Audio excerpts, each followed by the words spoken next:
So in the future, apparently no one can reproduce and everything is grimy and dirty and looks terrible, but at least the women still have time to gel their hair back.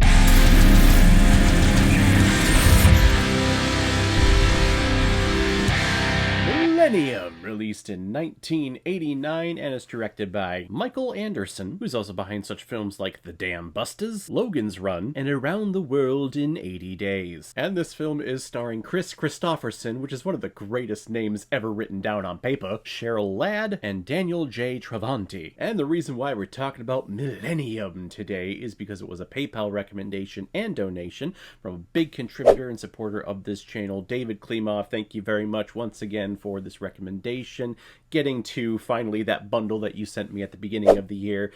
This one, it's kind of a mixed bag. It's neither like it's the worst thing I've ever seen, but it's definitely not entertaining in any way. I was just sitting there kind of dozing off into space, just wondering exactly what exactly is happening, and then figuring out, okay, why should I care about what is happening? But we'll get into it here in a second. Thank you very much, David, for the recommendation. If anyone else out there also wants to be like David and help support me, contribute to this channel, you can select the QR code that is in the bottom left corner of your screen right now. Send over your donation of $5 or more with your movie recommendation, and if I have access to it, I will watch it, review it, and give you a little shout out, just like what I did with David here. Bill Smith is a national transportation safety investigator who's been called in to investigate the recent airplane crash of strange happenings. The pilots thought that they were clear, but then another plane showed up right above them. It's a big old mess, but apparently Bill Smith is the only investigator who knows how to do the thing to stop the thing to save the thing. But what Bill doesn't know is that he has stumbled upon a almost paradoxical event, whereas a few agents from the future have traveled back in time to transport the people who were about to die on the plane crash to the future so that they could possibly repopulate the Earth once they fix it. Yeah, once again, we have a film about a dystopian future where people just aren't able to reproduce for some reason. The air is terrible, the resources are terrible, everything is terrible. And you can tell that by the setting and the clothing of all these people. Which, as we go to the future and we see all these people, like people in wheelchairs, there are cybernetic robots that are walking around, I'm looking around, I'm thinking, okay, I have seen these costumes, I have seen these sets before. If you watch any of these future dystopian world films from the late 80s and early 90s, I feel like there is a communal set and costume department that all of these different directors, all these different movie studios go to and then just rent out the costumes and the sets, put them in their movie, and then they bring them back. It's kind of like a traveling theatrical production where they have just a warehouse somewhere where they have so many different copies of all these characters' costumes and all the set pieces that they have copies of, and then they just rent out to theaters all around the world. Same thing with dystopian future movies in the late 80s and early 90s. Demolition Man, RoboCop, Johnny Mnemonic, and even the Terminator films all have similar costuming, similar feels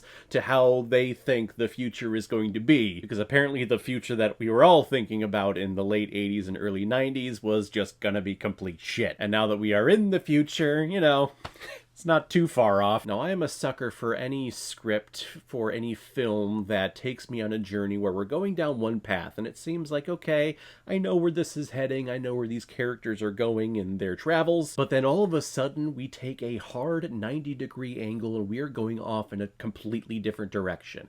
This film does that. You think that this is just going to be an investigation film and maybe a conspiracy film. But no, it turns out to be a sci-fi adventure where these people come from the future to take people who are about to die back to their future to help repopulate the species once they get the Earth looking all better. I like it when a script does that. I don't know if this choice of a 90-degree turn was as effective as another type of script that would do the same thing, but I do admire and I do appreciate the effort. I also have choices about why Kris Kristofferson is just sought after by Cheryl Ladd.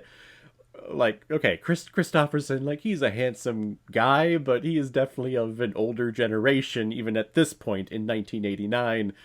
And yet this young, attractive woman is just throwing herself on her. And yes, I know there's hidden methods. I'm not going to spoil what that is if you haven't seen this movie yet. But it's just weird, especially in the beginning, seeing her throw herself at him. I'm like, really?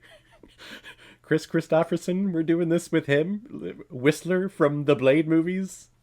Really? The character who is womanizing you throughout the entire first part of this film? Hey, get me a cup of coffee and do what I want. Stay here and we'll talk when I get back. But hey, you know it's science fiction when things like that become believable, so kudos to the movie. Overall, this is just a strange film, and at points it just feels like we're doing sci-fi futuristic stuff for sci-fi futuristic stuff's sake. But in the end, I found myself asking way more questions than the answers that I was getting.